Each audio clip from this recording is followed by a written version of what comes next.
नाशिक शिक्षक मतदारसंघापासून मतमोजणी सुरू आहे। निकाल येण्यासाठी आणखी काही तास लागण्याची शक्यता आहे। तर महायुतीचे किशोर दराडे यांची विजयाकडे वाटचाल सुरू असल्याची माहिती समोर येते आहे। विजयासाठी 31,576 चा कोटा निश्चित करण्यात आलाय।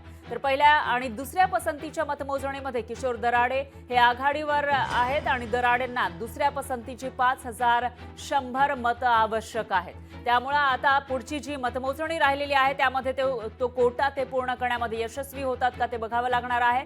तर एकीकडे मुंबईमधील पदवीधर आणि शिक्षकचा निकाल लागलेला आहे, त्या ठिकाणी ठाकरेंच्या शिवसेनेचे उमेदवार विजयी झाले। तर दुसरीकडे नाशिक शिक्षक मतदारसंघामध्ये 23 तासांपासून मतमोजणी सुरूच आहे। निकाल येण्यासाठी आणखी काही तास लागण्याची शक्यता आहे। तर महायुतीचे किशोर दराडे यांची विजयाकडे वाटचाल सुरू आहे आणि विजयासाठी 31,576 चा कोटा निश्चित करण्यात आलाय। तर पहिल्या आणि दुसऱ्या पसंतीच्या मतमोजणीमध्ये किशोर दराडे हे आघाडीवर असल्याची माहिती समोर येते आहे। त्यामुळे दराडेंना आता दुसऱ्या पसंतीची 5,000 मतं 100 मतं ही आवश्यक आहेत, ती मिळणार का ते बघावं लागेल। आणि या विषयाधिक माहितीसाठी आपले प्रतिनिधी महेश महाले हे आपल्यासोबत थेट जोडले गेले आहेत नाशिकमधून। महेश, काय सांगाल? आपण बघतोय की किशोर दराडे हे आघाडीवर आहेत, मात्र अजूनही मतमोजणी संपलेली नाहीये। सध्याचे काय अपडेट्स आहे? कधीपर्यंत ही मतमोजणी सुरू होण्याची शक्यता आहे?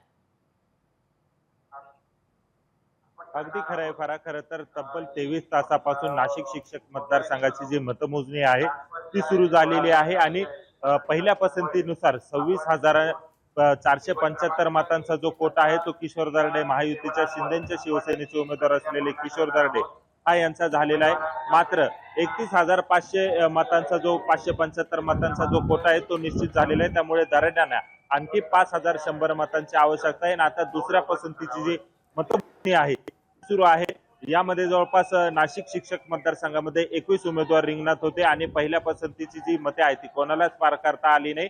त्याच्यामुळे दुसऱ्या पसंतीची जी मतमोजणी आहे ती आता सुरू झालेली आहे आणि यामध्ये जर बघितलं गेलं तर 21 उमेदवार रिंगणात असल्यानंतर एलिमिनेशन राऊंड सुरू होतं आणि यामध्ये जवळपास 18 उमेदवार आतापर्यंत बाद झालेले आहे।